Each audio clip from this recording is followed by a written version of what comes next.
Dan bunyi hang kemah dah berat mahana tak yakin betul-betul. Bunyi hang kemah dah berat punya semangat kata mantang kemah ia pusut di bangsa lain. Punya kata mantang tu makut tu ke bangsa lain lah dia. Pulang tu makut ke bangsa Jawa. Pun makut ke bangsa Jawa. So je. So dia. Tak apa hanya pergi perut semangat dia.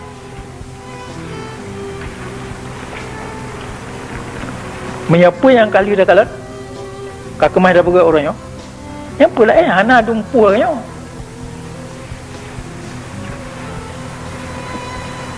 Dia aja urung bana pegang mereka tapi dia yang nak fikir apa perkara lagi. Pak Budi. Menyapa yang kata berat troin hak kemah dah berat yang berdiri yang pergi kemah dah pernah.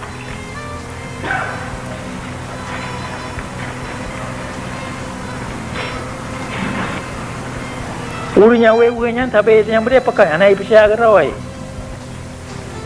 Anak ibu saya gerawai muda punah pun nantinya anak ibu saya. Pada tahun 76 je belum beranyo akan dah berat. Nya anak ibu petih. Dia tahu dia.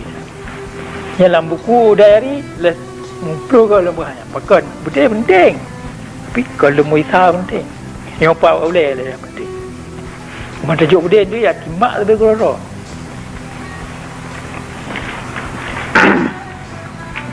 Mesti doa terima perintah dia. Mesti faham.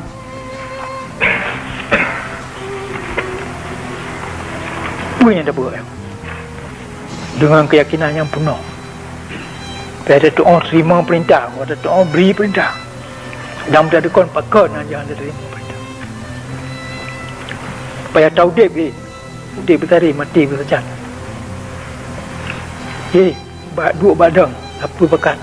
Supaya tahu dia yang sang sinisap ma doa. Yang kena bakra. Supaya tahu dia lagi. Supaya tak rasa lagi. Nyujuk ke sini pat lang hati roh pernah tahu dia kan kak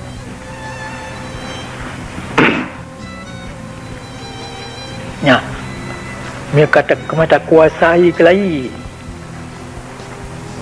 cemike merdeka kan so kemang ya kun kita nyobek merdeka